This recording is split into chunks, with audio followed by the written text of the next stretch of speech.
The night I dropped them off, I didn't know what to do with my hands at the funeral. They kept hovering. On my lap, on my knees, knotting themselves together like they were trying to be useful, like there was something they could fix if they just folded the right way. I remember thinking that.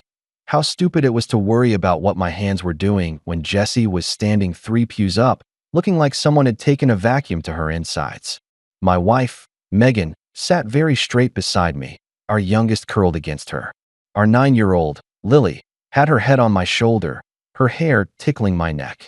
The funeral home air was too cold, the kind of manufactured chill that tries to keep the flowers and the people from wilting. They had put a picture of Mark at the front.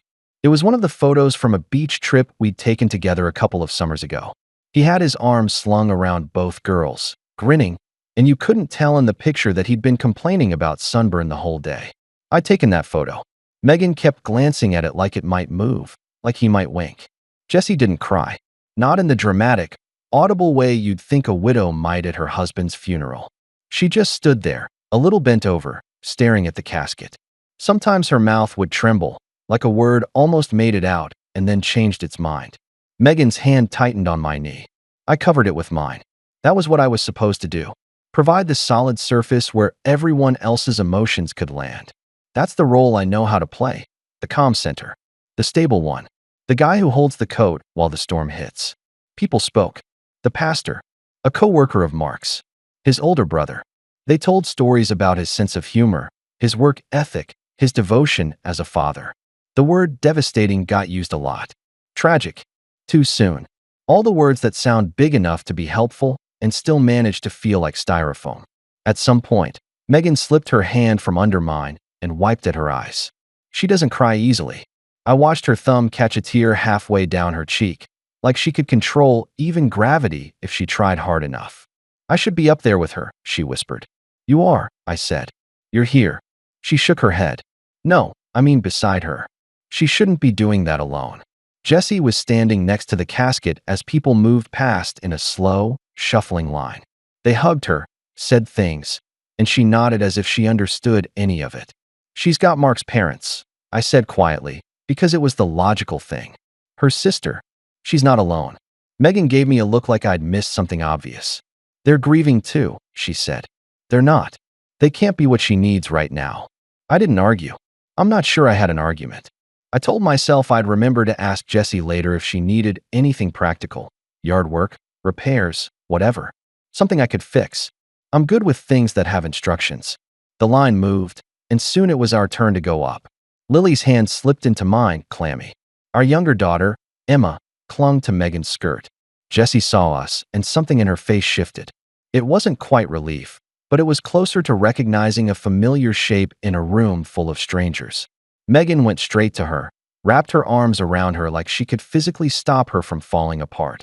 I'm so sorry, Megan said into Jessie's shoulder. Jessie's voice came out fragile. I keep thinking he's going to text me and say he's stuck in traffic. I watched Megan hold her tighter. They'd been best friends since college. There was a whole history there I knew in shapes and outlines, but not in details. Dorm rooms, bad breakups, hangovers they still laughed about. I'd come in halfway through the movie. They'd been there from the opening credits. I know, Megan murmured. I know. Lily squeezed my hand. I knelt a little to get eye level with her. You okay, bud? She nodded, but her mouth was pressed tight. Emma buried her face in Megan's side, not quite understanding, only seeing the casket and the way the adults' voices kept wobbling. Jessie pulled back from Megan and looked at the girls.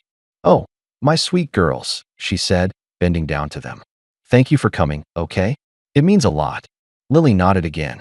I could tell she didn't know what to say.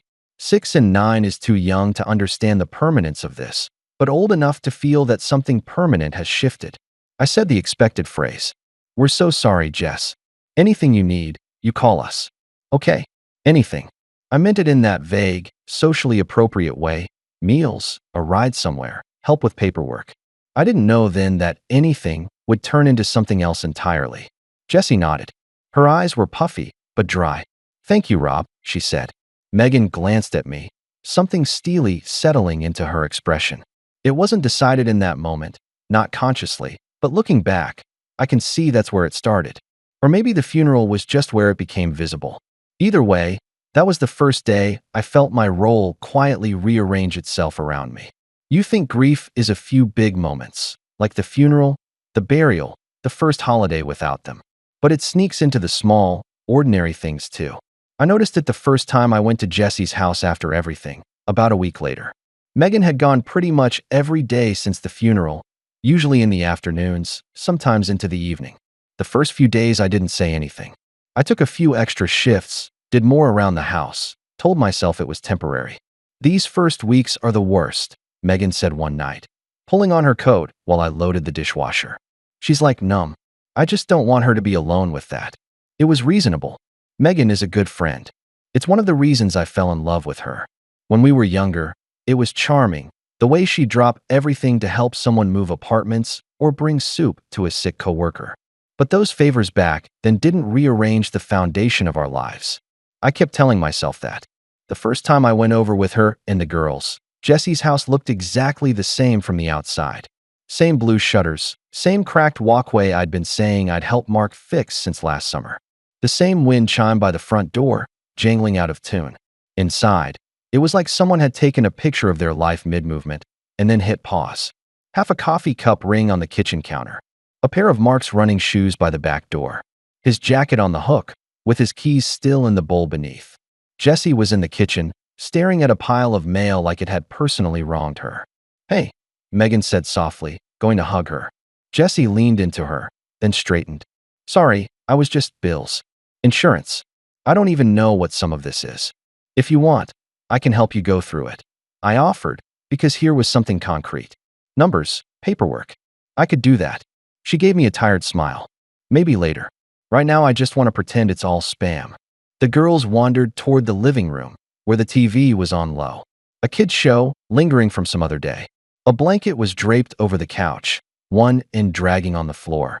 Megan stayed close to Jessie, doing most of the talking. Asking if she'd eaten. Asking how she slept.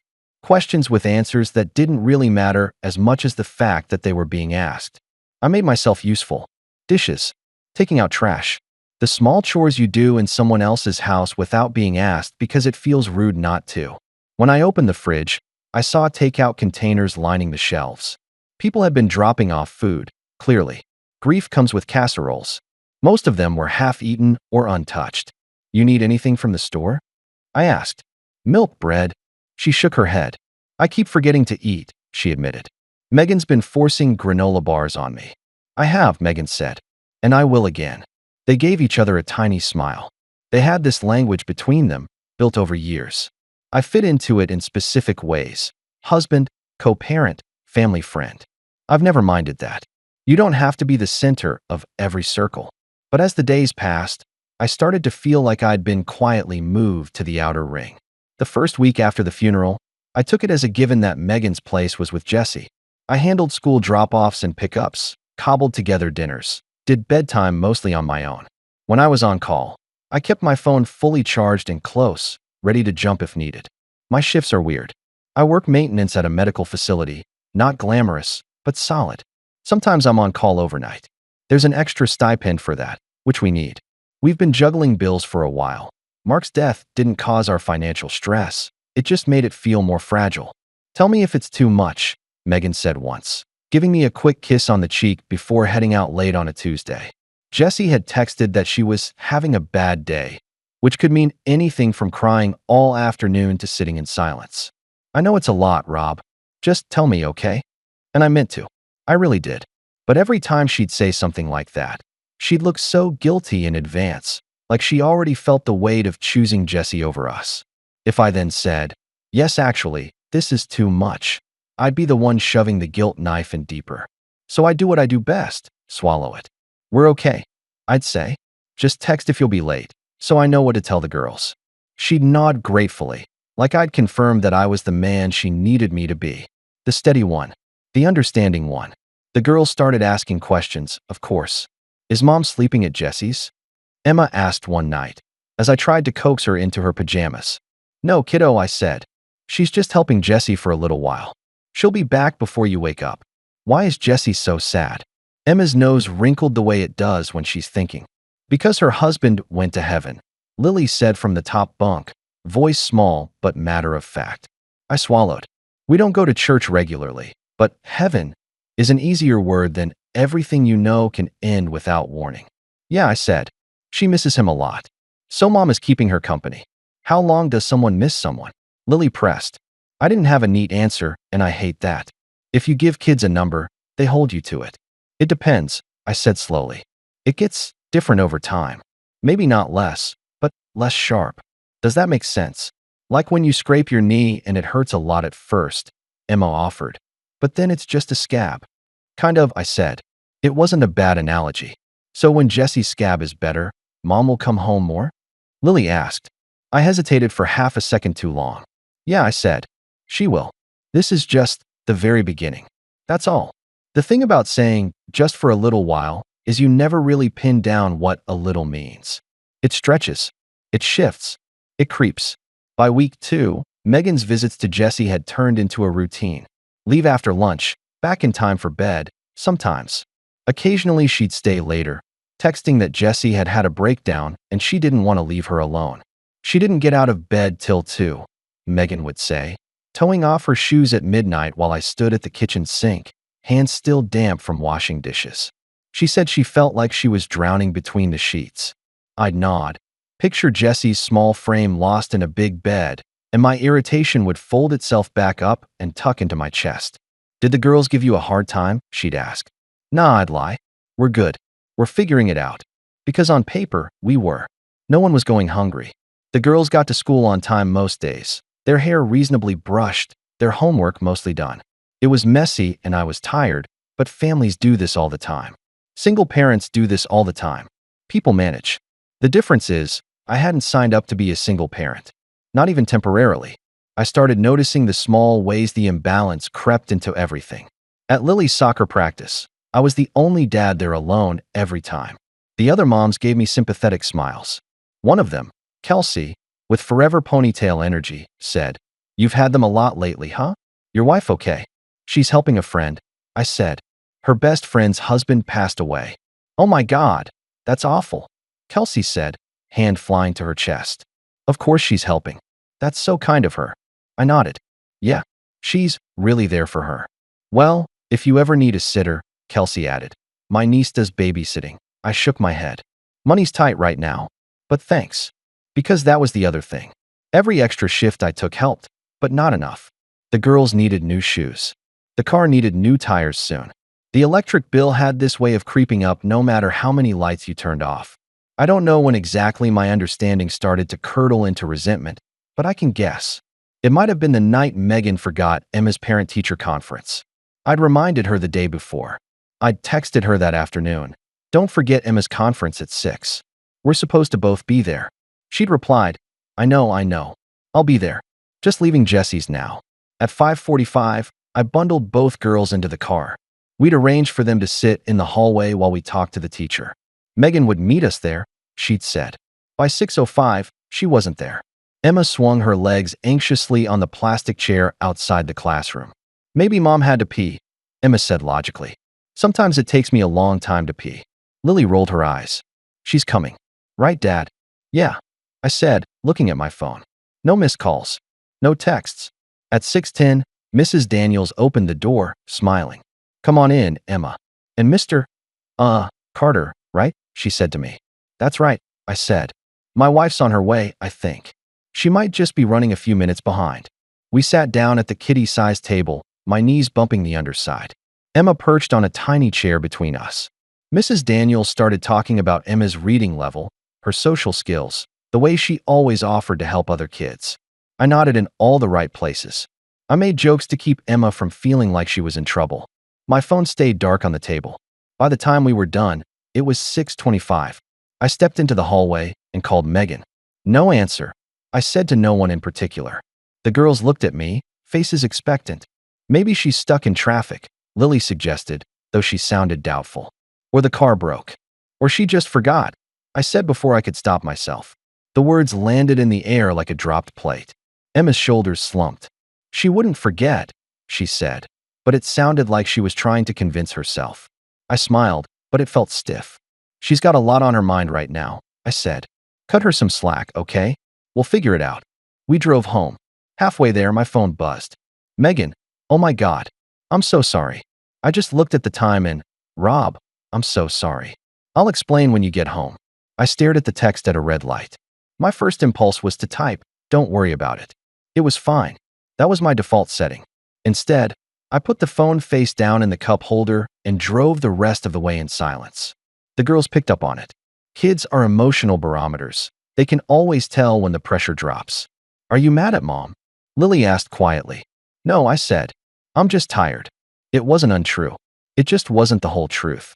That night, Megan came in just as I was putting the girls to bed. She went straight to their room, kissed their foreheads, apologized softly for missing the conference. Emma accepted it quickly. Kids want to forgive their parents. Lily was more reserved. When Megan came into our room, I was sitting on the edge of the bed, pretending to scroll through my phone. Really, I was just staring at the same news headline without reading it. I'm so sorry, she said immediately. Jessie had a panic attack. Like a real one. I couldn't leave her alone when she was like that. I had my phone on silent because the sound was making it worse, and I just lost track of time. I nodded slowly. The explanation made sense. It was plausible. It even sounded like the right thing to have done in that moment. I get it, I said. It's just, Emma kept looking at the door. She really wanted you there. Megan flinched, guilt flashing across her face. I know, she said. Oh God, I know. I feel horrible, Rob. I really do. I wanted to be there too. I'm drowning here. The thing about being the stable one is, people feel safe confessing they're overwhelmed to you. I'm sorry, she said again. I know I've been gone a lot. I just keep thinking if that were me. If you died, wouldn't you want someone to show up for me like this? Wouldn't you want me to have that? It was such an unfair, honest question. Yes, I said after a moment. Because I would. I would. She sagged in relief. Exactly. And Jessie, she doesn't have anyone else who can be with her like this. Mark's parents are grieving their son. Her sister's got 3 kids and lives an hour away. I'm the one who knows her best. I can't just drop her. Not now. I'm not asking you to drop her, I said. My voice was steady. Too steady. I could hear it. I'm just saying we exist too. Me. The girls. We need you too. Her eyes filled with tears. And you think I don't know that? She asked. I opened my mouth and then closed it.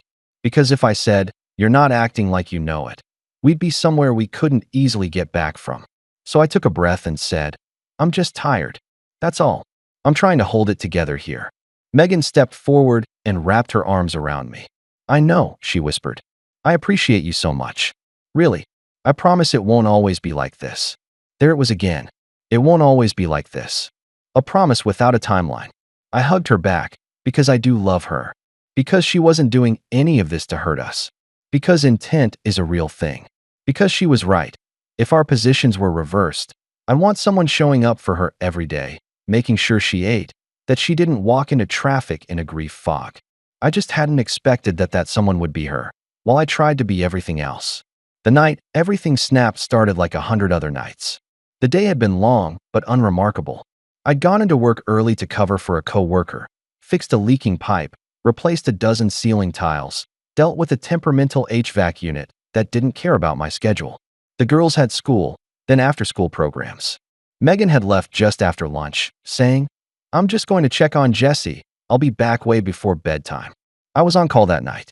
The on-call phone, a beat-up old work cell, sat on the kitchen counter, buzzing occasionally with minor questions I could handle over the phone. By 7, the girls were halfway through a Netflix movie and I was half asleep on the couch, one ear tuned to the phone, the other to the sound of their giggles. I'd made spaghetti for dinner. There was sauce on the table, on Emma's shirt, somehow on my shoe. At 7:45, Megan texted, Jessie's really bad tonight.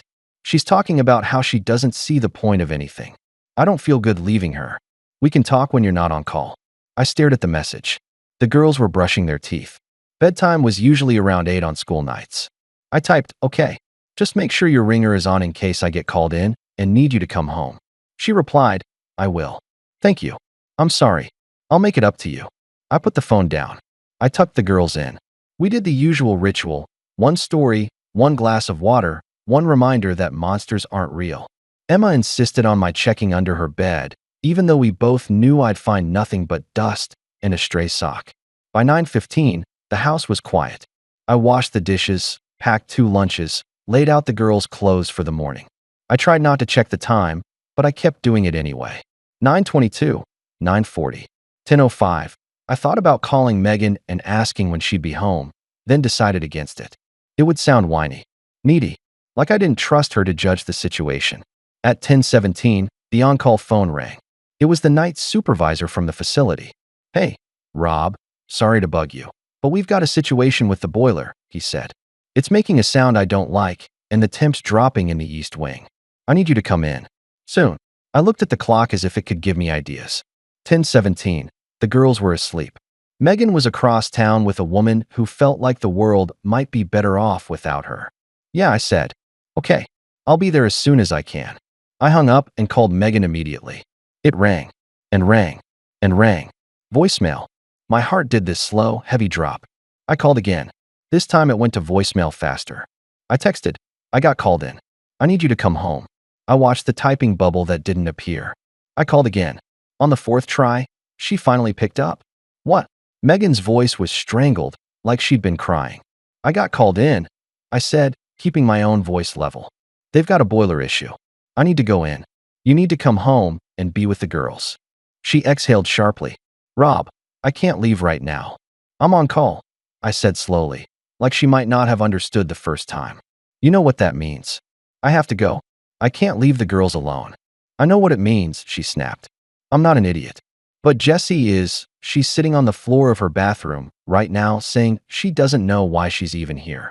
I cannot just walk out the door and be like, 'Good luck with your existential crisis.' I have to go. And I can't leave our daughters alone in the house." My voice rose before I could rein it in. "They are 6 and 9, Megan." She was silent for a beat. I could hear a muffled sound in the background. "Jessie, maybe, or the TV. Can you call your parents?" she said finally.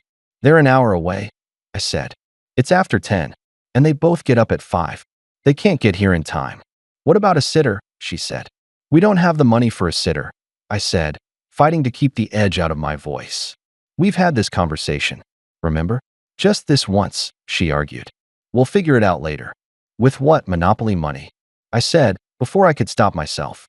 She sucked in a breath. "Okay, that's not fair. I'm trying to be practical," I said. "We've got to pay rent next week.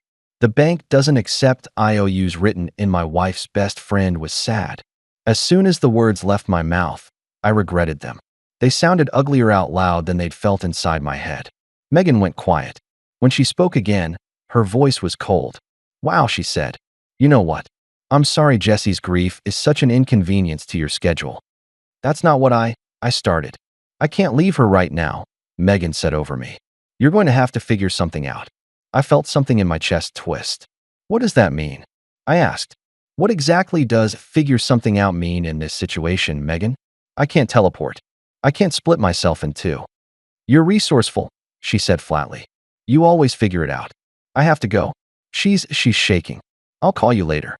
The line went dead. I stared at the phone. The cheap plastic felt suddenly too small in my hand. The house hummed around me. The fridge, the ticking clock in the hallway, the faint sound of traffic outside. The on-call phone buzzed again. "Rob," the supervisor said. "You on your way?" "Yeah," I said automatically. "I'm working on it." "Boiler's sounding worse," he said. "Try not to take too long, okay?" "Yeah," I repeated. "Okay." I hung up. I put the phone down very carefully on the counter. For a long moment, I didn't move. I just listened to the sound of my own breathing. I could feel my heart pounding against my ribs, quick and hard, like it was trying to escape. Figure something out. I turned that phrase over in my head. It was something you say when someone calls from the store and asks if you want whole milk or 2%. Not when they're telling you they need to leave the house and can't. I tried to think of options. Call my parents? They'd be asleep. Even if they weren't, by the time they got dressed, got into the car, drove over, 45 minutes, minimum. The boiler issue could be a big deal. If a pipe burst or something went wrong, we could be looking at serious damage. That job is what keeps us afloat. I can't just not show up.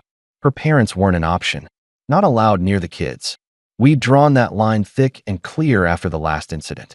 I wasn't going to erase it now, not even for this. Friends? Everyone I could think of had kids, jobs, lives. And it was after 10. You don't call someone after 10 and say, "Hey, Can you come sleep in my house with my kids while I go to work because my wife is busy elsewhere? And even if I did, there was no guarantee they'd answer. No guarantee they'd say yes. No time to play phone roulette. I thought about calling the supervisor back and saying I couldn't come, that it was impossible. But the image of my manager's face, the implications for my job, the rent, the bills, all of it loomed like a wall. I walked down the hallway to the girls' room and opened the door quietly. They were both asleep, sprawled in that boneless way kids do. Emma's hair was a fan on her pillow. Lily had kicked her blanket halfway off. I stood in the doorway, the weight of the choice pressing down on me. Leave them here alone and go to work? No, absolutely not. That was a non-starter. I might be tired, but I'm not insane. Wake them up and bring them with me to the facility? I imagined them in that cold, industrial space at midnight, sitting on plastic chairs in a hallway while I messed with the boiler. It felt wrong, dangerous, and probably against some policy I hadn't bothered to read. Wake them up and take them, where? The answer slid into my mind almost before I could frame it as a real option. Jesse's house. Megan was there. Jesse was there. Two adults, one currently emotionally unstable, but not incapable. The girls knew the house. They'd been there dozens of times. There was a couch. There were blankets. It was 10 minutes away from the facility. My stomach did a little flip at the thought. It felt off, like something I should ask permission for. But the person whose permission I needed had just told me to figure it out and hung up. I thought about Mark, about all the times he'd covered a game pickup or a school event when I ran late from work. We'd traded favors like currency. I owe you one, man, said half joking, half serious. He wasn't here anymore, but his house was. His living room. His wife. Okay, I whispered to myself. Okay, this is temporary. We're all doing our best. I walked into the room and gently put my hand on Lily's shoulder. Bug, I murmured. Wake up. Her eyes fluttered open, unfocused. Wah. Hey, I know it's late, I said softly. I got called into work. Mom's at Jesse's. You guys are going to come with me so you're not alone here. We're going to drop you off at Jesse's house, and you can fall asleep on her couch, okay? I'll come get you when I'm done. She blinked. Jesse's? Yeah, I said. Just for a little bit. I'll be right back for you when I'm finished at work. Emma groaned as I gently shook her. Is it morning? She mumbled. Not yet, I said. We've just got to go on a little adventure, all right? You can sleep in the car. I'll carry you. Shoes on, please. It took 10 minutes to get them both half awake, into sweatshirts, shoes, with their favorite blankets. They were sleepy compliant, the way kids get when their bodies haven't caught up to their brains. As I buckled Emma into her seat, she rubbed her eyes. Why can't Mom come home? She asked. She's helping Jesse with something, I said. My throat felt tight. So we're going to see them, okay? It'll be like a sleepover. You love sleepovers. She thought about it, then nodded. Can we have cereal in the morning? Yes, I said. You can have cereal. The night air was cool as I loaded them into the car. The sky was clear, the moon a thin slice. It felt like the kind of night where nothing dramatic should happen. Driving across town, the roads mostly empty, I rehearsed what I'd say to Megan when we got there. You told me to figure it out. You said you couldn't leave. This is me figuring it out. I wasn't trying to be spiteful. At least, that's what I told myself. This was logistics. Purely logistics. Jesse's house was mostly dark when we pulled up, only the soft glow of a lamp in the front room visible through the curtains. I parked at the curb, put the car in park, and turned to the back seat. Okay, guys, I said quietly. We're here. I'm going to walk you both in, say hi, and then I have to go to work for a bit. You can sleep on the couch or in the guest room. I'll pick you up when I'm done. Lily yawned. Will Jessie be sad? Probably, I said honestly. But you being there might make her feel a little better. That seemed to satisfy her. She unbuckled, clutching her blanket. I carried a half-asleep Emma up the walkway. The wind chime tinkled softly above us, familiar and somehow ominous in the quiet. I knocked. The door opened after a moment. Megan stood there, hair up in a messy bun, eyes red-rimmed. She looked like she'd been crying hard and recently. Behind her, I could see Jessie on the couch, knees pulled to her chest, staring at nothing. Megan's eyes widened when she saw the girls. What are you doing? She asked, voice sharp but hushed. What you told me to do, I said, shifting Emma in my arms. Figuring it out. I got called in. I couldn't leave them alone. You said you couldn't come home. So here we are. Lily stepped forward, rubbing her eyes. "Hi, Mom," she said. "Hi, Jesse." Jesse blinked and focused on her. "Oh, hey, sweetheart," she said, her voice rough. "What are you doing here so late?" "Dad has to go fix something at work," Lily said. "We're going to sleep here." Megan shot me a look that could cut glass. "Rob, you can't just—" "What was I supposed to do, Megan?" I kept my voice low, conscious of the girl's proximity. "You wouldn't come home. I've got to go in. They cannot stay alone in the house. Options are limited." "You could have called someone," she hissed. "Who?" I asked. "At 10:30 at night? With what money?" I went through the list in my head. "This is it. This is the list." Jessie started to rise from the couch, looking alarmed. "If this is a bad time," she said quickly, "I can." "No," I said immediately. "It's not. I mean, I know you're going through it. I get that. But I literally have no one else. It'll just be for a couple of hours. They can sleep. They won't be any trouble." Jessie looked from me to Megan to the girls. She swallowed. "They're never trouble," she said softly. They're wonderful. Of course they can stay. It's just, I don't want to be. I don't want to cause problems." "You're not." I lied, because the problems had started long before this moment. Megan pressed her lips together. "You can't just drop them off here like this," she said, but she stepped aside to let us in anyway. "It's not a daycare. I'm not dropping them at a daycare," I said. "I'm leaving them with their mother, who happens to be at her best friend's house." Lily slipped past Megan into the living room, Emma still half limp in my arms. Jessie got up, wiping at her eyes, and went to the girls. "Come on," she said gently. "Let's get you comfy. You can sleep in Mark's, in the guest room." Her voice faltered on his name.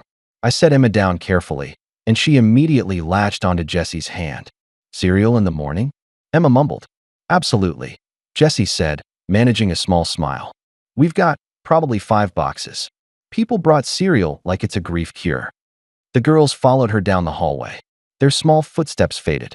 That left me and Megan in the entryway, facing each other like combatants who hadn't agreed to the rules of engagement. "You blindsided me," she said quietly, as soon as the girls were out of earshot. "I got called in," I said. "You said you weren't coming home. It's not like I had a week to plan this. I had 10 minutes. You could have brought them to the hospital and had them wait in the lobby," she said. "It's not a hospital," I said. "It's a facility. And no, I couldn't. I can't supervise them and fix a boiler at the same time. Also, it's almost 11, Megan. I'm not dragging our kids to a freezing hallway at 11 at night, because you can't step away for an hour." Her jaw clenched. "You're being so dramatic." "No," I said. "I'm being a parent." Her eyes flashed. "So what, I'm not? Because I'm also being a friend? Because I refuse to abandon Jessie when she's sitting in there saying things like, maybe it would be easier if I just didn't wake up tomorrow?" The words made me pause. I had seen grief before, but not up this close. Not like this. "I'm not saying abandon her," I said, softer. "I'm saying we have 2 kids who need at least one adult whose priority is them. Not just being someone else's life raft all the time." "And that's you," she said bitterly. "You're the adult whose priority is them. Isn't that what you keep telling me? That you're holding everything together? That you're the glue?" "I'm trying," I said. "I am really, really trying. But I can't do both roles, Meg. I can't be both parents while you live here." Her face twisted. "I don't live here," she said. "You're here more than you're home," I replied. The words hung between us, ugly and large. She looked like I'd slapped her. "You're unbelievable," she said. "A man just died. My best friend's husband just died. Do you have any idea how that feels? To look at her and imagine it being you? To imagine calling someone and saying, 'My husband is dead. What do I do?'" "Yes," I said quietly.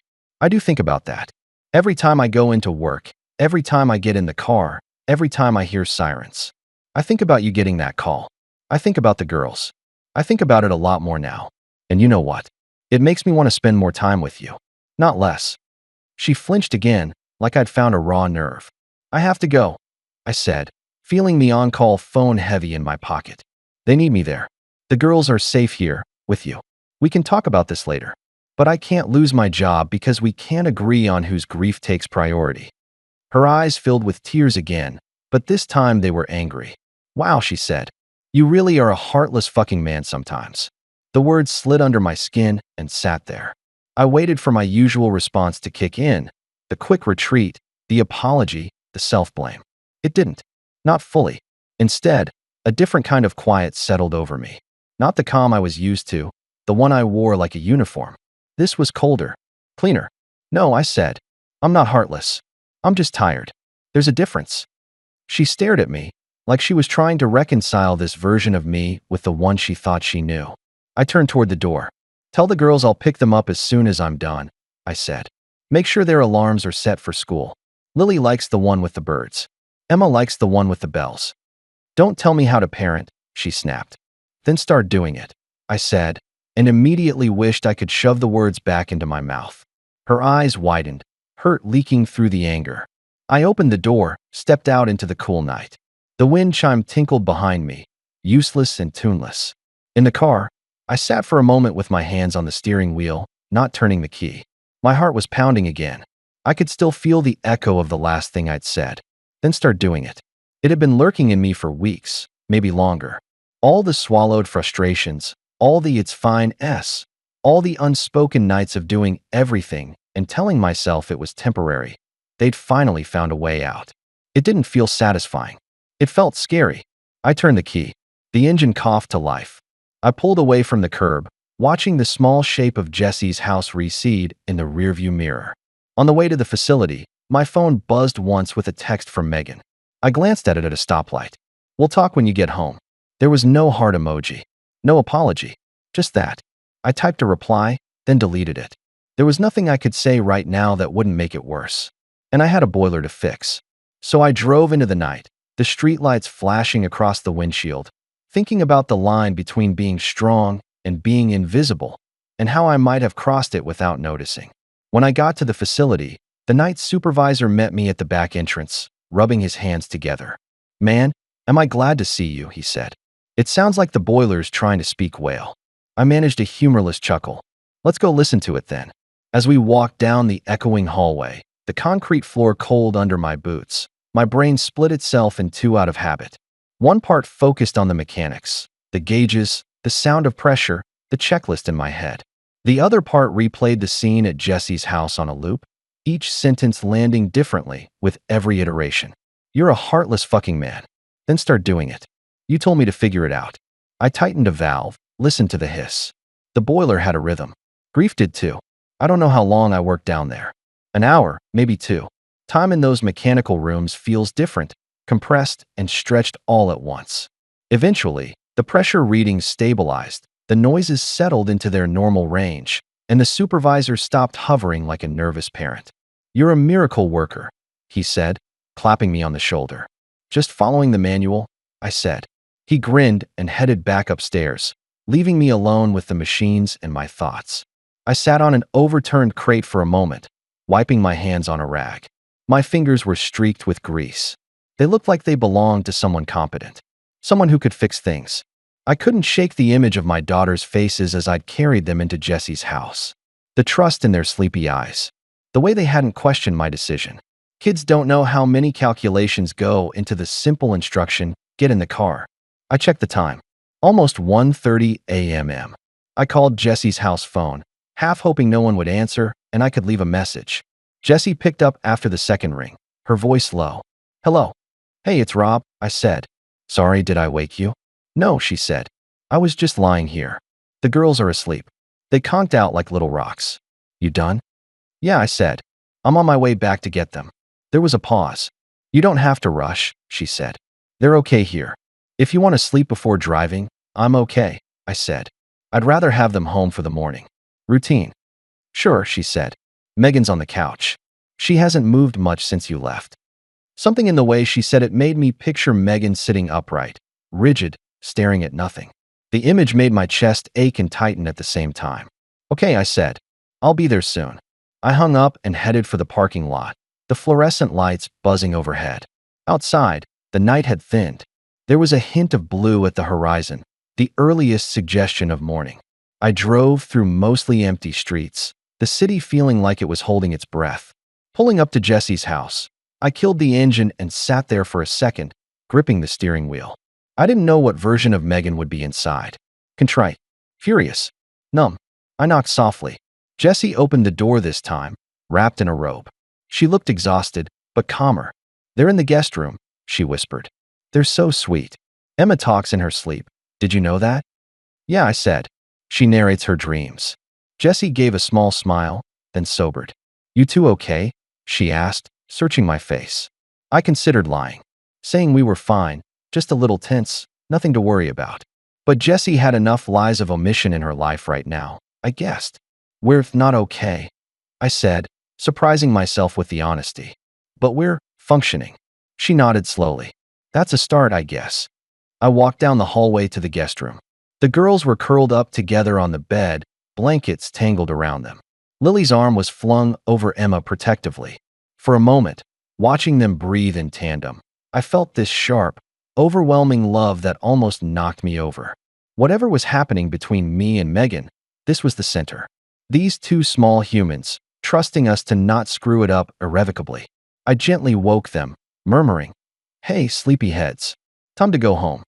The car ride back was a blur. The girls dozed. The sky lightened incrementally.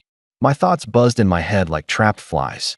At home, I carried Emma upstairs, Lily staggering behind me. I tucked them into their own beds this time. They barely stirred. When I finally collapsed into my own bed, it was nearly 3 a.m. Megan wasn't there. Her side of the bed was untouched, the pillow still fluffed the way it had been that morning. She'd stayed at Jessie's. Logically, I could understand it. Emotionally, it felt like a clear, sharp choice. I lay there staring at the ceiling, listening to the house creak, my mind refusing to shut off. I dozed sometime near dawn, only to be jolted awake by my alarm at 6:30 for the school routine. My body felt like it had been filled with sand. The morning was a blur of cereal, missing shoes, reminder notes stuffed into backpacks.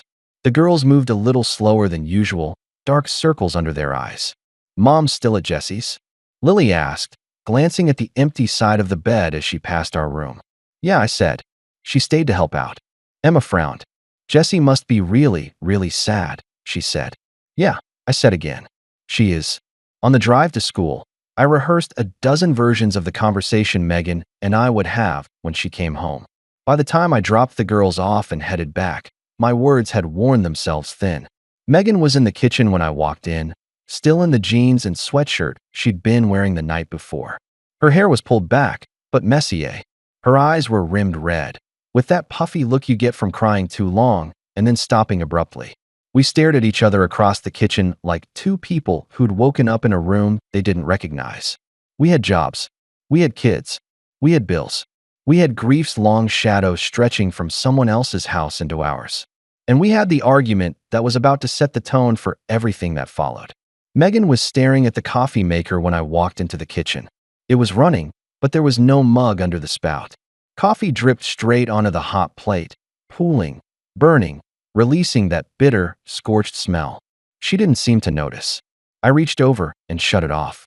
"You're wasting the good stuff," I said, because that's the kind of thing I say when I don't know where to start. She blinked, looked down like she was only just realizing what was happening. "Shit," she muttered, grabbing a towel. "Sorry."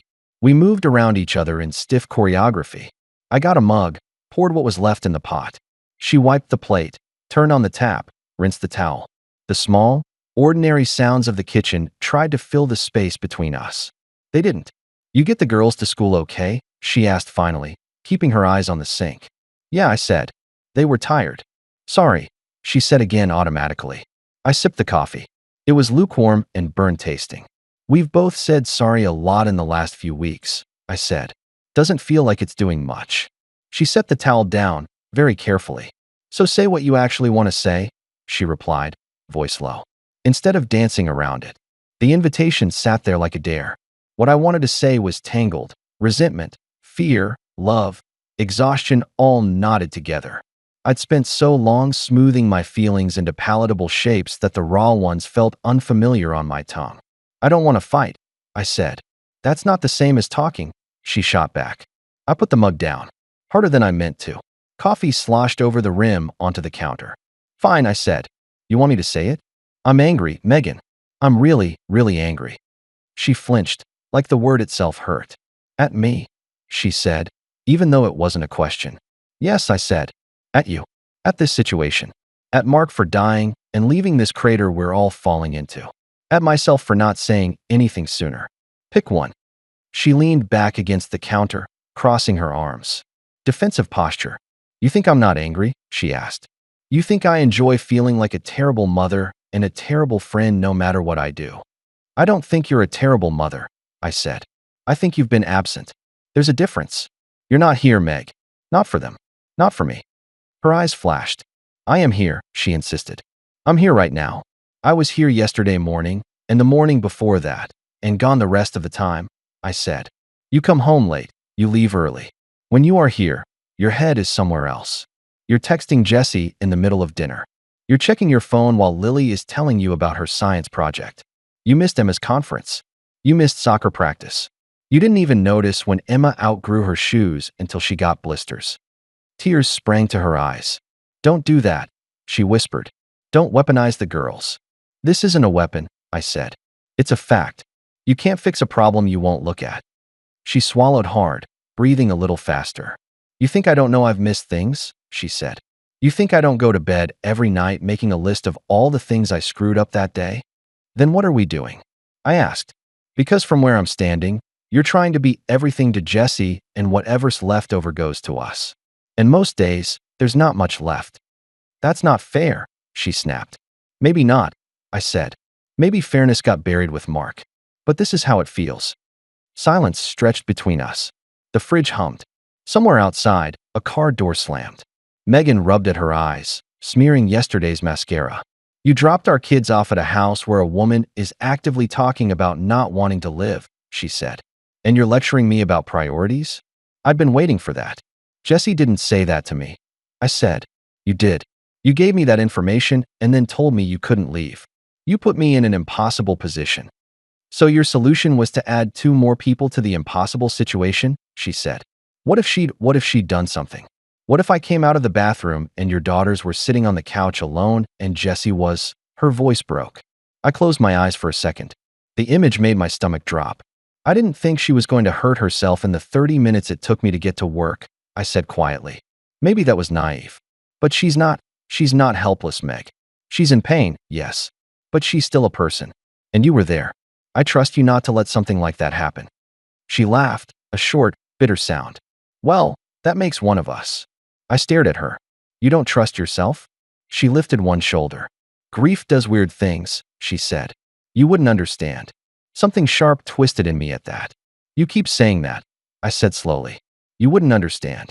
As if I haven't lost things. As if I don't walk around every day afraid that the next phone call is going to be someone telling me something I can't fix. It's not the same, she insisted. You didn't lose your spouse. You didn't watch them lower your person into the ground. No, I said. I didn't. I watched someone lower your best friend's husband into the ground. And then I watched my wife follow him, in a different way. Her mouth opened, closed. That's not fair, she said again, but there wasn't much force in it this time. Maybe not, I said. But it's true. She looked away, jaw working. I'm not saying don't help her, I said, forcing my voice softer. I am not saying, hey, forget about Jessie, she'll be fine. I'm saying there has to be a line somewhere. There has to be a version of this where our kids don't feel like their mom moved out. They don't think that, she said quickly. I held her gaze. Lily asked me if you live at Jessie's now, I said. The words hit her like a slap. She slumped against the counter, her hand flying to her mouth. She didn't, she whispered. She did, I said. And I didn't know what to say. Tears spilled over. She wiped them away angrily. You're twisting everything, she said. I'm trying to keep a woman alive, Rob. I know, I said. And I respect that. I really do. But at what cost? You can't save Jessie by sacrificing yourself. Or us. That's not how this works. You think I'm sacrificing you? She asked. You think that's what this is? I think, I said carefully, that you don't see us clearly right now. You see Jessie falling into a pit, and you're holding onto her hand so tight you don't realize you're dragging us toward the edge too. She shook her head, as if she could physically dislodge my words. I can't believe you're making this about you, she said. About us. A man is dead, Rob. I know, I said. I was at the funeral too. I'm not competing with his death. I'm telling you what's happening in our house while you're trying to rebuild hers. There's nothing to rebuild, she snapped. Her house is full of his stuff. His shoes are by the door. His beard trimmer is still on the sink. Do you know what that's like? To see all the physical evidence of a life and know the person is just gone? The question was rhetorical, but it still landed. No, I said. I don't. I know what it's like to walk into our house and feel like the person I married is fading. That's my version. She let out a strangled sound. You're being so cruel, she said. You're never cruel. I don't even recognize you. That's kind of the point, I said quietly. I don't recognize myself either. I've been bending. For weeks. Months, maybe. Stretching. Covering. Saying it's fine when it's not. Because that's what I do, right? I'm the steady one. The understanding one. The one who can carry extra. You can, she said. You always have. And maybe that was the problem, I said. I didn't tell you when my arms started to shake. Her face crumpled. What do you want me to do? She asked. There was real desperation in it now. Spell it out. Do you want me to stop seeing her? To tell her, sorry, my husband says your grief is interfering with our schedule, so good luck with that. I rubbed my forehead. That's not what I'm saying, I repeated. I don't want you to abandon her. I want us to have boundaries. A plan. Something that looks like a life where we both matter. She stared at me. You want a schedule for grief, she said flatly. That's what this sounds like. Yes, I said, surprising both of us. Actually, I do. Or if not a schedule, then some kind of structure. Otherwise, it just expands to fill every corner. She scoffed. That's not how feelings work. No, I agreed. But it is how time works. And right now, all of yours is there. Which means all of mine is here. What's so wrong with that? She shot back. You're their father. You're supposed to be able to handle being with your own children. I felt something inside me give way at that. A clean, sharp snap. I love being with my children, I said, very carefully. What I don't love is being with them alone because my wife chose to be someone else's everything instead of our something. Her eyes widened. That's unfair, I finished for her. I know, but so is this. So is staying up till 3 to fix a boiler, then getting the girls to school on 2 hours sleep, then going to work again, while you sit in someone else's living room and talk about how hard it is to exist. I'm existing too, Meg. It's not easy from over here either. She pressed her palms to her eyes. Stop, she whispered. Please, just stop. I stopped talking, but the words I'd already said hung in the air, echoing. For a moment, we both just breathed. In, out. I think we need help, I said finally. My voice sounded different. Smaller. Like professional help. Because I don't think we can keep having this same conversation in circles. She let her hands drop, looking at me warily. You mean therapy, she said. Yes, I said. You. Me. Maybe you on your own too. Maybe Jesse. I don't know. Somebody whose job it is to untangle this kind of mess. Because I'm not doing a great job on my own. She laughed without humor. We can't even afford a sitter, she said. How are we supposed to afford therapy? I exhaled. We can see if my insurance covers some. Or go to one of those community clinics with sliding scales. I'll pick up more shifts if I have to. More? She said incredulously. You're already on call half the week. And you're already at Jesse's half the week, I said. Maybe you take one less day there, and one of those evenings we go talk to someone instead. She flinched again, but there was less fight in it. More fatigue.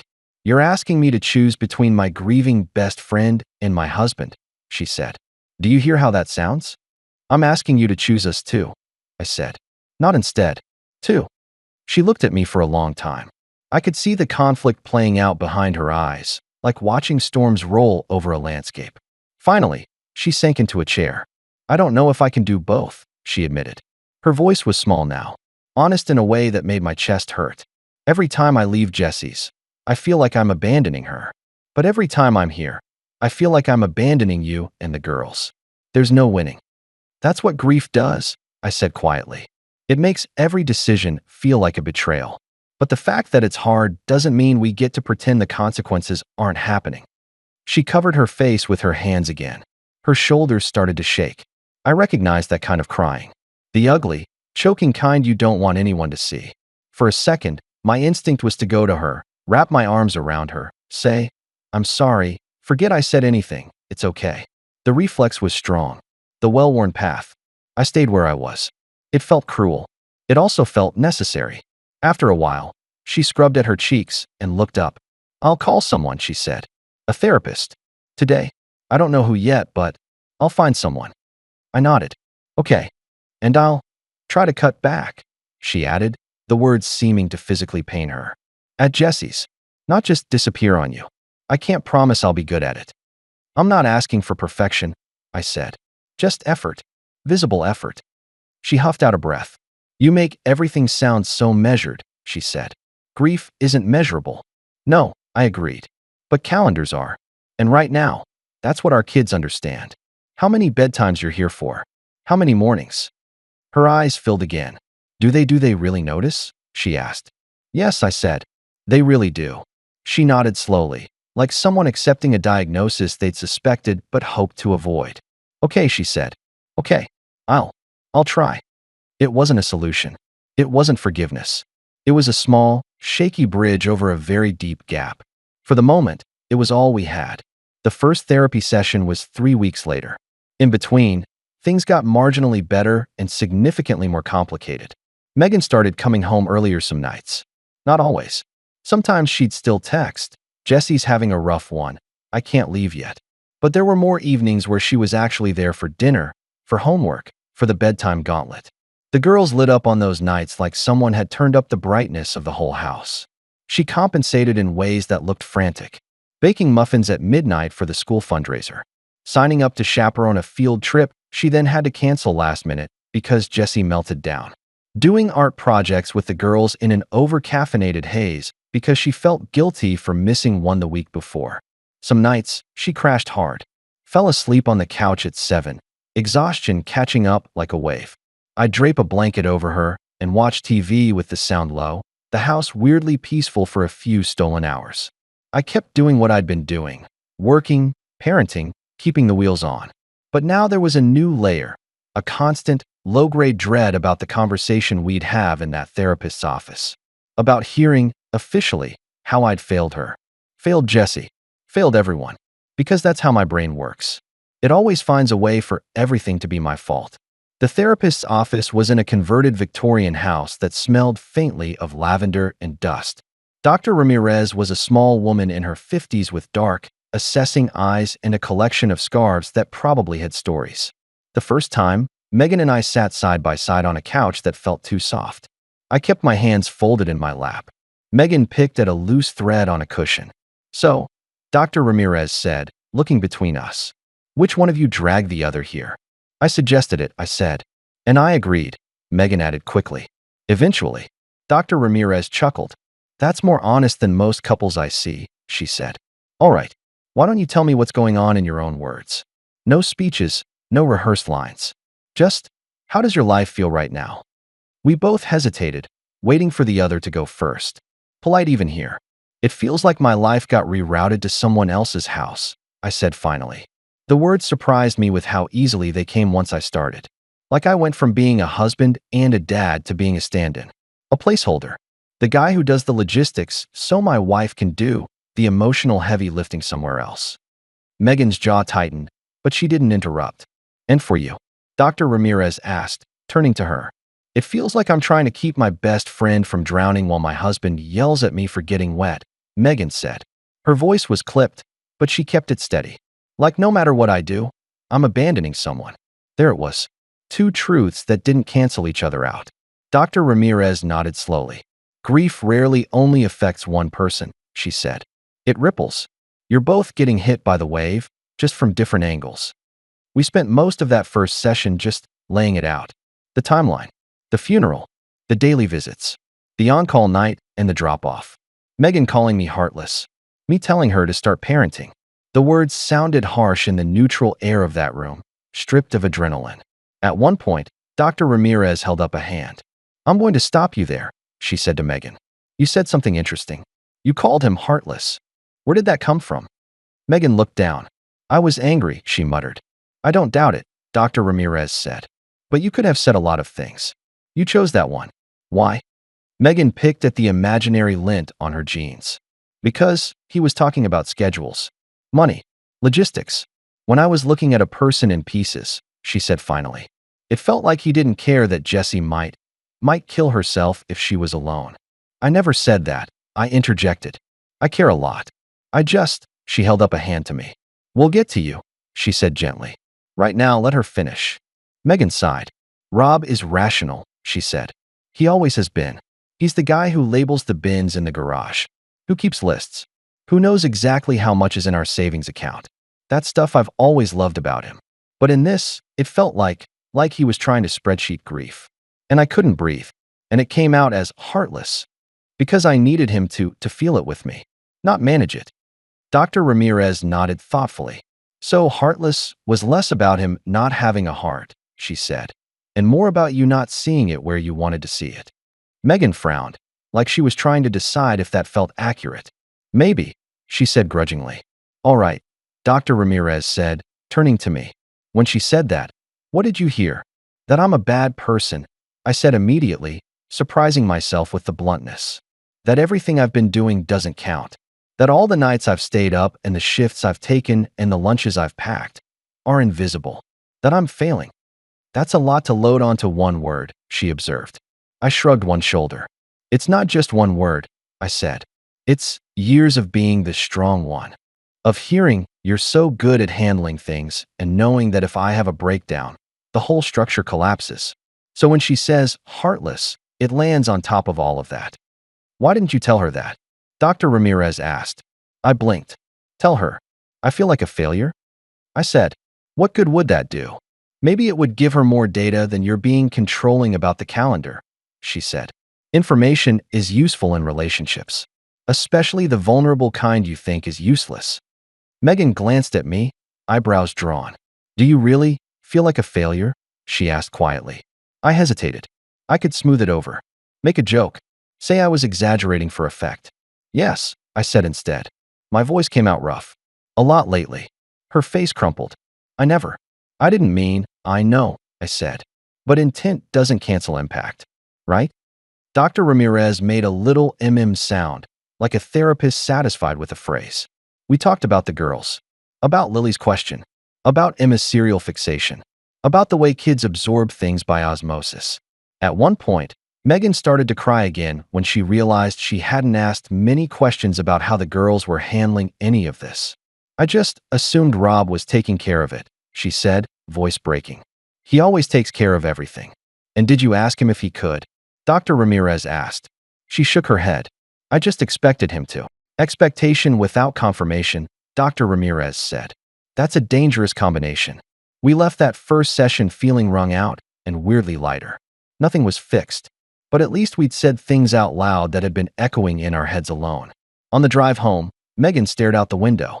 I hate this, she said. Therapy? I asked. Feeling like the bad guy, she said. I'm not trying to be selfish, Rob. I know, I said. You're trying to be you. The one who shows up. She looked at me. Is that a bad thing? No, I said slowly. It's one of the best things about you. It's just, like anything good, there's a point where too much of it turns into something else. Like salt. You need some. A lot ruins the meal. She huffed. You're comparing my friendship to seasoning, she said, but there was the ghost of a smile. I'm comparing extremes, I said. You don't have to choose between being a saint for Jesse and being a ghost to us. There's a middle. I don't know how to find it, she admitted. Then we'll keep going back, I said. To her. To therapy. Until maybe we do.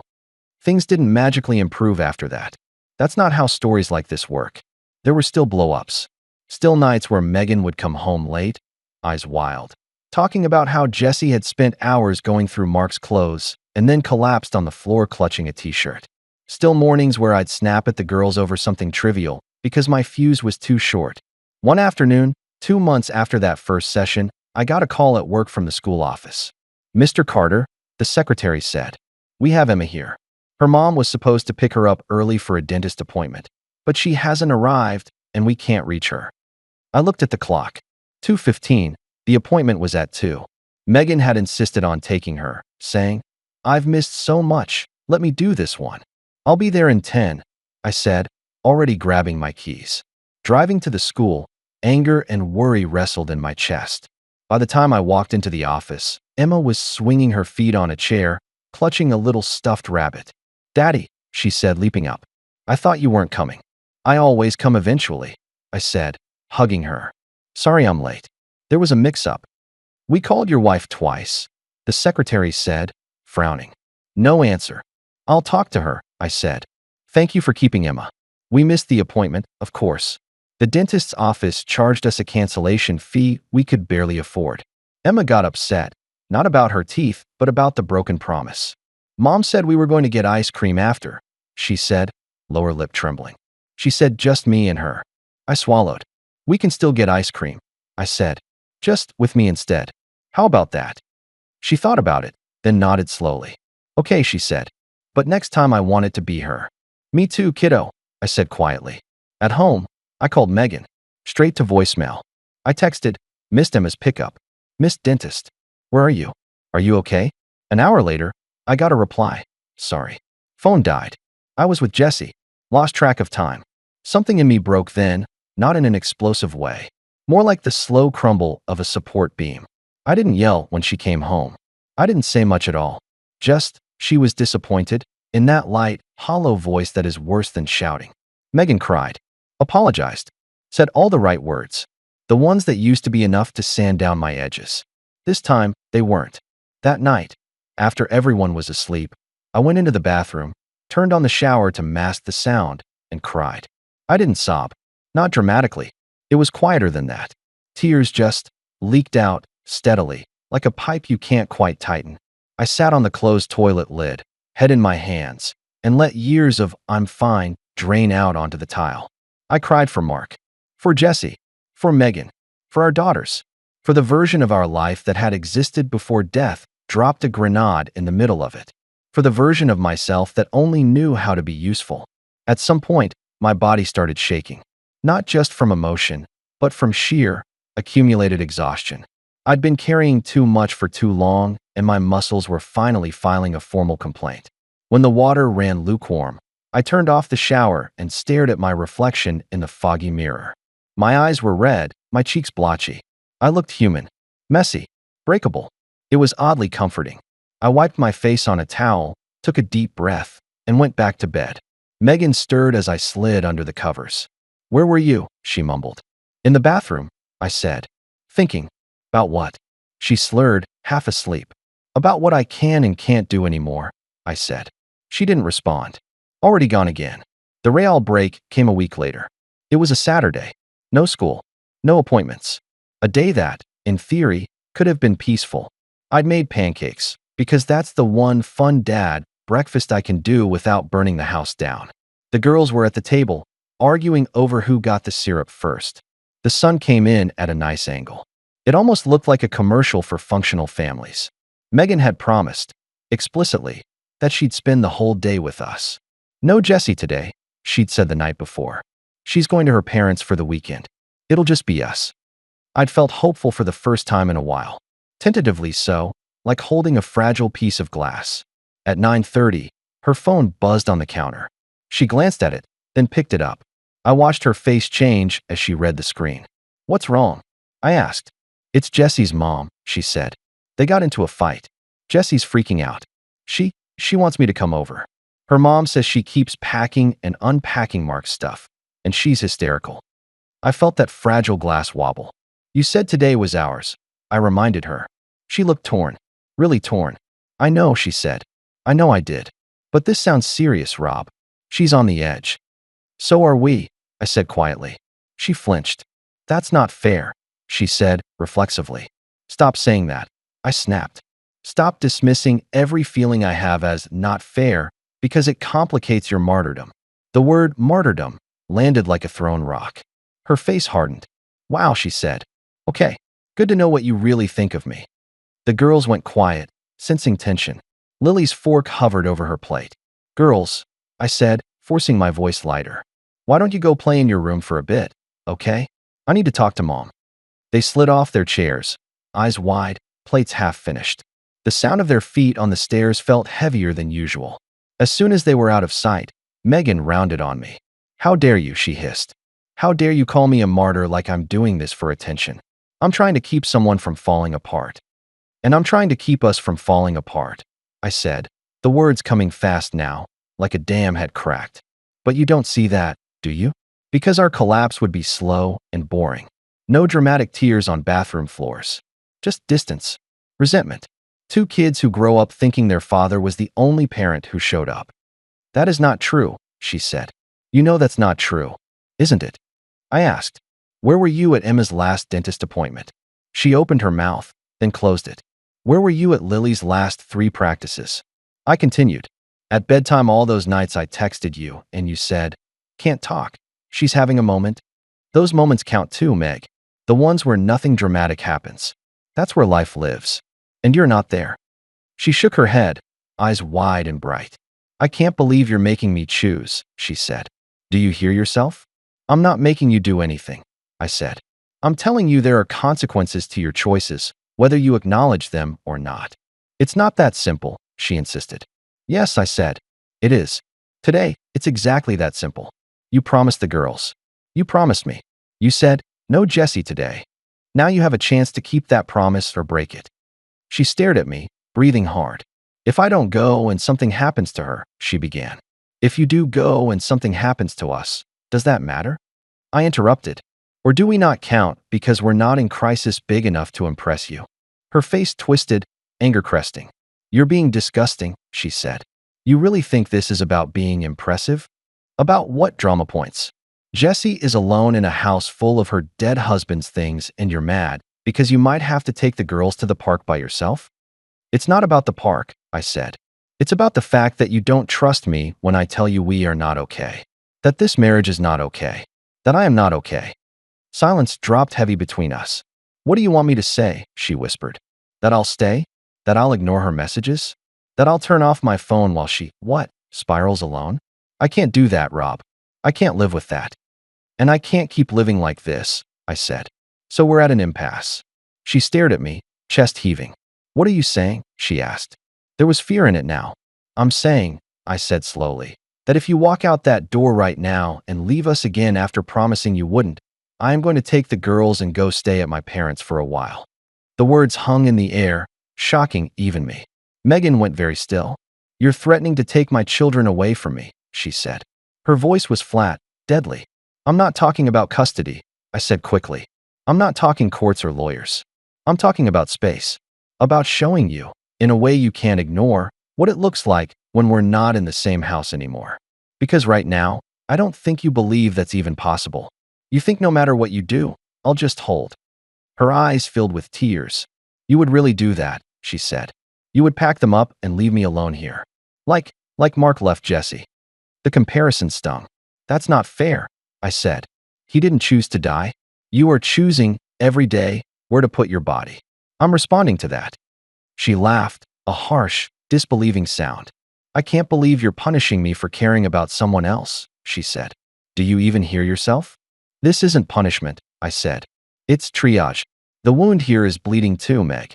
You just can't see it because you're too busy staring at the one next door. She wiped at her cheeks angrily. I don't know who you are right now, she said. You're cold. You're calculated. You're not my husband. I've been your husband for a long time, I said. You just only seem to notice when I act out of character. We stood there, breathing hard, the distance between us feeling like a physical thing. Her phone buzzed again in her hand. She looked down at it, then up at me. In that moment, I saw the battle in her face more clearly than I ever had. 2 loyalties pulling in opposite directions. 2 versions of herself. I have to go, she whispered. My chest hurt, physically, like something heavy had dropped onto it. Okay, I said. Then I have to do what I said I'd do. Her eyes flew to mine. Rob, don't be ridiculous, she said. You can't just uproot the girls in the middle of all of this. They need stability. They need both parents, I said. Present. If they can't have that under this roof, maybe they'll get one solid parent somewhere else for a while. Don't do this, she begged. Please, don't make a bad situation worse. You're the one walking out, I said, my voice shaking now. The dam I'd cracked in the bathroom was splintering further. I'm just following through. She stared at me, breathing hard. If you leave, I don't know if we can come back from that, she said. If you leave, I said quietly, I don't know if I can keep pretending we're not already somewhere else. We stood there, locked, for what felt like forever. Then she turned away. I'm going to Jessie's, she said. She needs me. Something inside me went very, very quiet. Okay, I said. Then I guess we all know where we stand. Packing for the girls felt surreal. I didn't take much. A suitcase with clothes for a week. Toothbrushes. Favorite stuffed animals. Lily's soccer cleats, just in case. School backpacks. I wrote an email to their teachers explaining they'd be staying with grandparents temporarily due to family circumstances. The girls watched, confused. Are we going on a trip? Emma asked, clutching her rabbit. Sort of, I said.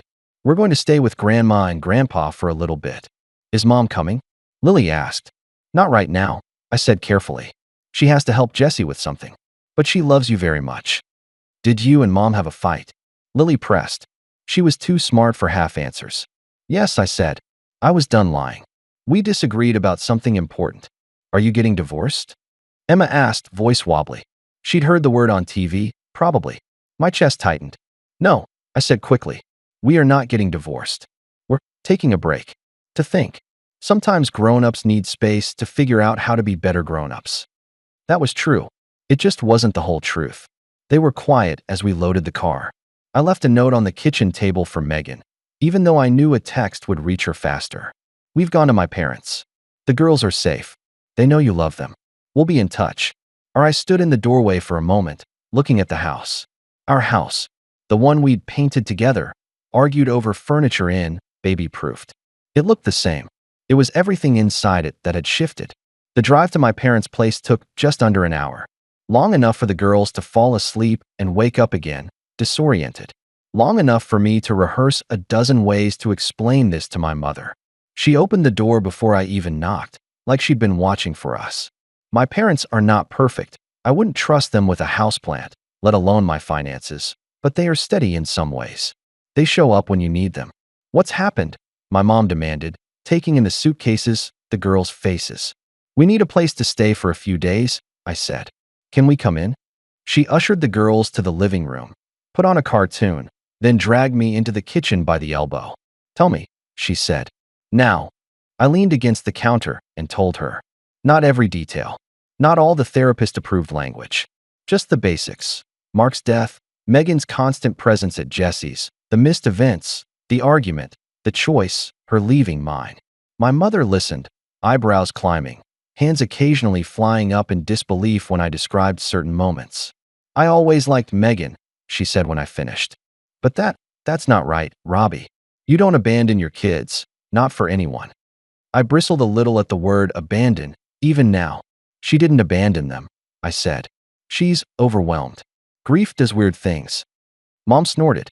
You're always making excuses for people, she said gently. I know you. You'd work yourself into the ground before you let anyone think you were struggling. She wasn't wrong. What are you going to do? She asked. I don't know, I admitted. Right now, I just need to not be the only adult in the room for a minute. The girls need a break from the tension. I need a full night's sleep. You can stay as long as you need, she said immediately. This is your home. We'll make room. I exhaled. Tension I hadn't even realized I was carrying loosening a fraction. Thanks, I said. The word felt inadequate. We set up the guest room for the girls. My old room for me. It smelled faintly of dust and the cologne I'd used in high school. That first night, I lay in my childhood bed, staring at glow-in-the-dark stars that still clung to the ceiling. My phone buzzed on the bedside table. A string of messages from Megan. Where are you? Rob? The girls aren't answering my texts. Did you seriously leave? This is not okay. Call me now. I watched the screen light up and dim, light up and dim. I didn't pick up. Eventually, she called. It rang and rang. Went to voicemail. Rang again. My mother poked her head in. Are you going to answer that? She asked softly. Not tonight, I said. My voice sounded like someone else's. If I talk to her right now, I'll say things I can't take back. Mom nodded, understanding in her eyes. Sometimes silence is safer, she said. For a little while. I turned the phone face down, closed my eyes, and, miraculously, slept for 6 straight hours.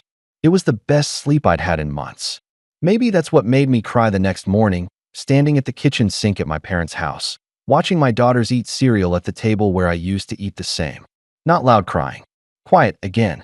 Tears slipping down without my permission. I turned on the faucet to hide the sound, even though my mother already knew. You're allowed to collapse, you know? She murmured, coming to stand beside me. Just because Megan's doing it loudly doesn't mean you can't do it too.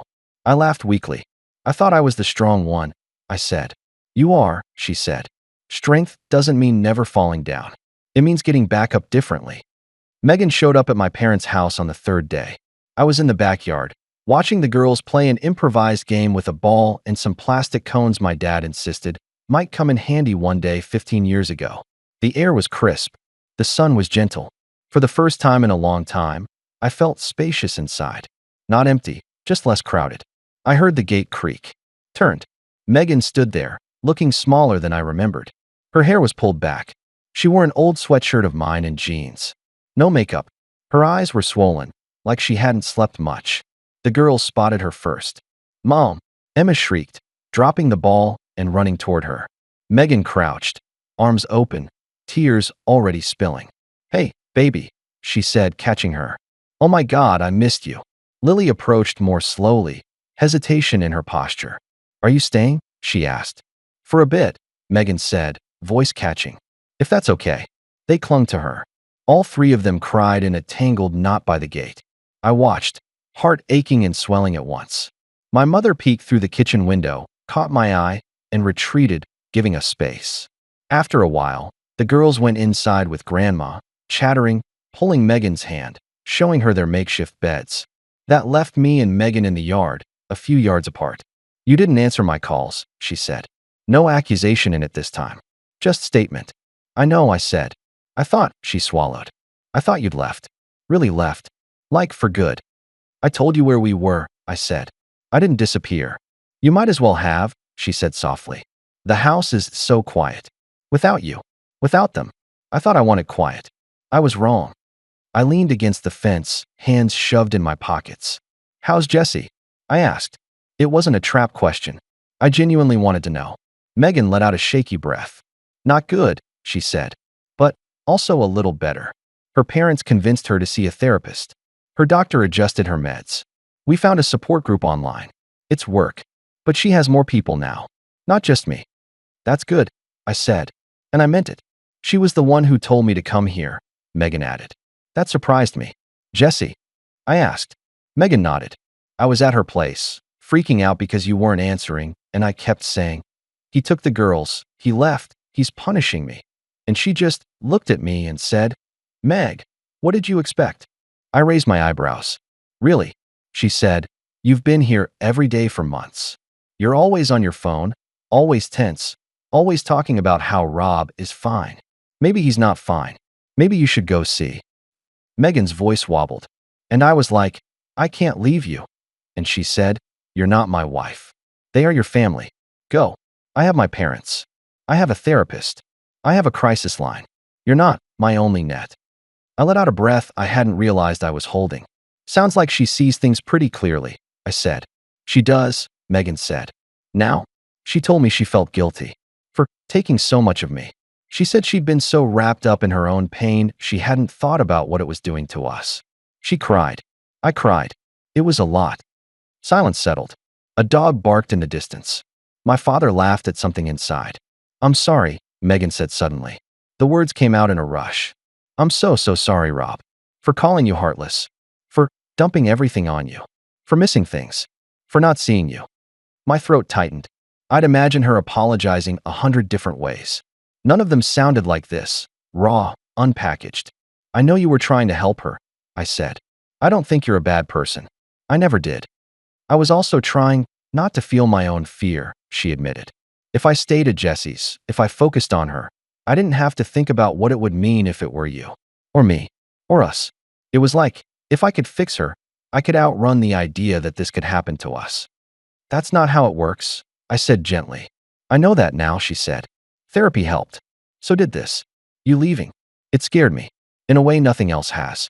I kept thinking, I'm so afraid of losing him to death that I pushed him away while he's alive. The honesty was like oxygen. It hurt and healed at once. I was scared too, I admitted. Scared that if I said anything, you'd see me as weak or selfish. Scared that if I didn't say anything, I'd disappear. So I chose a terrible moment and dropped an ultimatum. "It worked," she said ruefully. "That doesn't make it right," I replied.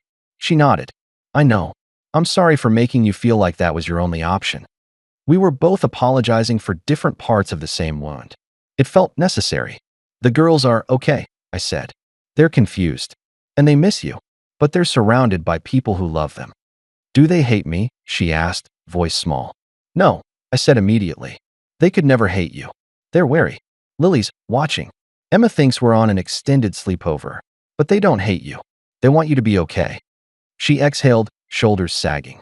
Do you? She asked. Want me to be okay? The question caught me off guard. Of course I do, I said. Why would you even? Because sometimes it feels like you want me to be different, she said. Less me. I thought about that. About all the times I'd both loved and resented her intensity. I want you to be you, I said carefully. But I want you to be you with us. Not everywhere else. I fell in love with the woman who showed up for everyone. I just forgot to ask her to also show up for herself. And for me. She looked at me, eyes shining. I want that too, she said.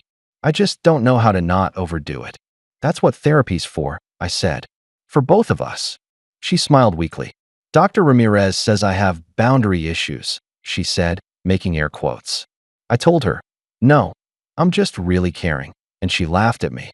In that therapist way where you know they've heard that 1,000 times. I chuckled. She told me I turn my feelings into spreadsheets. I said. Megan snorted. She's not wrong. We stood there, sharing a small, genuine laugh. It felt like sunlight breaking through clouds. So what now? She asked. The question we'd both been circling. I don't know, I said honestly. But I think we don't rush. We don't pretend nothing happened. The girls stay here for a few more days, until things feel less raw. You come by. Spend time with them. With me. We go to therapy. We see. You're not ready for us to come home, she said, not accusing. Just observing. I'm not ready to go back to the exact same dynamic we had, I said. Home isn't just an address. It's what happens inside. I need to know it won't snap back like a rubber band. She nodded slowly. That's fair, she said. Actually fair. Not my fake, that's not fair voice. I smiled. Good. She wiped at her eyes. Can I stay for dinner? She asked. And help put them to bed? Yeah, I said. I'd like that. They'd like that. We went inside. My mother pretended she hadn't been listening, even though I knew she had. She set another plate at the table, made some comment about having the whole gang together, and then conveniently found reasons to leave the room often. That night, Megan read the girls a story on the couch. They snuggled into her, half fighting over who got to be closer. I watched from the armchair, feeling something unclench. When it was time for Megan to go, Emma clung to her leg. Stay, she begged. Sleep here. Megan looked at me over her head, torn. Not tonight, I said gently. Soon. We'll figure it out. Promise? Lily asked. Yes, I said. We promise. Megan kissed them, whispered something in their ears, then walked to the door with me. Thank you, she said quietly on the porch, for not slamming it in my face. I thought about it, I said. Didn't seem productive. She smiled, then sobered. I'll see you at therapy on Thursday? I'll be there, I said. She nodded, lingered for a second like she wanted to say more, then left. I watched her drive away, feeling not fixed, not healed, but no longer actively breaking. It didn't resolve quickly. It never does. Over the next few months, we built something new. Not from scratch, more like renovating a house while living in it. Megan started tracking her time with the same intensity one used to track expenses. Not obsessively, just intentionally. 3 days at Jesse's shrank to 2. Then 1 regular check-in day, plus the understanding that she could be called in for true crises, not every wobble. Jesse's support system widened. A grief group. Her sister. A neighbor who'd lost her husband years before. Megan was still important, but not singular. At home, Megan made visible effort. She showed up at practices. She put her phone away during dinner. She apologized directly to the girls when she messed up, not in vague terms, but specifically. I missed your conference. That hurt you. I'm working on being more reliable. The girls slowly unfurled. Kids forgive with a grace adults could learn from, but they also remember. Sometimes Lily would still ask, are you going to be there? With a searching look. Sometimes Emma would get clingy when Megan headed out, demanding multiple confirmations. We kept going to Dr. Ramirez. Sometimes together, sometimes separately. We learned how to say things without loading them with years of unspoken baggage. How to recognize when we were acting out of fear instead of love. How to ask, can you handle this? Instead of assuming. I learned that stepping back isn't the same as abandoning. That saying, I can't carry all of that doesn't make me heartless. It makes me human. Megan learned that being needed and being loved aren't the same thing. That she could show up for people without disappearing into their pain. That her worth wasn't measured in how many emergencies she could absorb. One night, almost a year after Mark's death, we were sitting on the porch after the girls were in bed. The air was soft. Crickets loud. Jessie's house, across town, felt like another planet. How's she doing? I asked. Better, Megan said. Still has bad days. But she laughs more now. We went to a movie last week, and she made fun of my popcorn technique. It felt normal-ish. That's good, I said. She's dating, Megan added, raising her eyebrows. Very cautiously. A guy from her grief group. They bonded over mutual hatred of sympathy casseroles. I smiled. Life finds a way, I said. Yeah, she said. It does. We were quiet for a while. Do you still think I'm heartless sometimes? I asked suddenly. The question had popped into my head and refused to leave. Megan looked at me sharply. No, she said. I don't. Ever? I pressed, because apparently I've learned nothing. She sighed, scooting closer. I think you protect your heart by putting labels on things, she said. By making lists and schedules and plans. It's how you stay upright. Sometimes that makes you seem distant. But I know better now. I know it's the opposite. It's because you feel so much that you need structure. I let that sink in. It was kinder than the story I'd been telling myself. And me? She asked softly. Do you still think I live at Jessie's? No, I said. I think you have a heart that runs hot. That you're learning not to put it in every fire you see. That you're here. With us. Even when you're there. She leaned her head on my shoulder. Thank you, she said. We sat there, listening to the night. I was so afraid you'd leave, she murmured. I did, I said. For a bit. I mean, permanently, she said. I was afraid of that too, I admitted. Of waking up one day and realizing we were roommates who co-parented. Of my resentment calcifying. And now? She asked. Now I'm less afraid, I said. Not because I think nothing bad can happen. But because I've seen what we do when something bad does happen. We break. We cry. We leave. And then, we try again, differently. She exhaled. That sounds like hope, she said. Maybe it is, I said. She was quiet for a moment. Then, do you regret dropping the girls at Jessie's that night? She asked. The question surprised me. I thought about it. About their sleepy faces. About the argument. About everything that followed. Yes and no, I said. Yes, because it wasn't ideal. It put everyone in a weird, unstable situation. No, because I didn't see another option. And because I think that was the night everything came into focus. We couldn't pretend anymore. And as awful as that was, it's also what pushed us to change. So, you do it again, she said slowly. I'd try harder to find alternatives first, I said. But if it came down to leaving them alone or taking them somewhere slightly messy, I'd do the slightly messy thing again. Every time. She nodded, accepting that. I'm sorry I made you do it alone, she said. I'm sorry I waited until I snapped to tell you I couldn't, I replied. We sat there, apologies floating between us, not as debts, but as acknowledgments. Inside, I could hear the faint sound of the girls' voices, arguing over something silly as they brushed their teeth. Our life.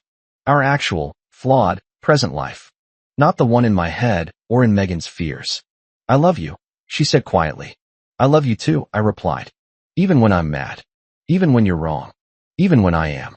That's convenient, she said, smiling into my shoulder. Because I'm wrong a lot. I know, I said, and she elbowed me in the ribs. We laughed, soft and genuine. The thing about being the strong one is, people assume you can't break. That you're made of something other than flesh and fear. The truth is, we all break. The trick is whether we shatter alone or crack open in front of someone willing to stay. I still fix boilers. I still make lists. I still know exactly how much is in our savings account. Megan still rushes headlong toward people in pain. Jessie still has bad days.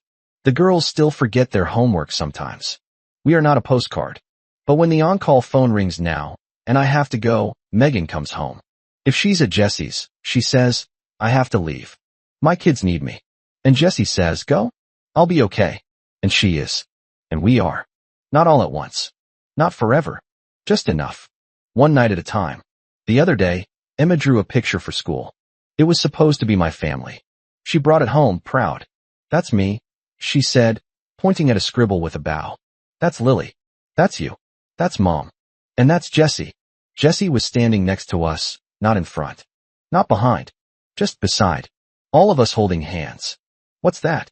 I asked, pointing to a little rectangle she'd drawn near my hand. That's your phone, she said. The one that goes beep when you have to go fix the hot thing. The boiler, I said. Yeah, she said. But you always come back. I swallowed the lump in my throat. I try, I said. You do, she said confidently. And Mom too. She goes and comes back. That's how it works. I looked at Megan over Emma's head. She looked back. We shared a look that said, we didn't always. But we're learning. Maybe that's what this whole year had been. Not a test we passed or failed. Not a story with clear villains and heroes. Just a lesson in how to be people who break and mend without pretending we're unbreakable. I still don't always know what to do with my hands. Sometimes they still hover. On my knees, on Lily's shoulder, on Megan's back as she cries for reasons big and small. But now, when they knot themselves together, I remember, they're not there just to hold everything up. They're also there to reach out, to let someone else hold on. And when my wife's phone buzzes with a text from Jessie, she looks at it, then looks at me. Can you handle bedtime? She'll ask sometimes. Sometimes I say, yeah, I've got it. Sometimes I say, not alone, not tonight. Either way, it's not a secret. It's not a sacrifice. It's a choice we make together. We are not the same people we were at that funeral, sitting in that too-cold room, watching someone else's world collapse. Our own has been cracked, rearranged, rebuilt. It's not perfect. It's real. And for the first time in a long time, that feels like enough.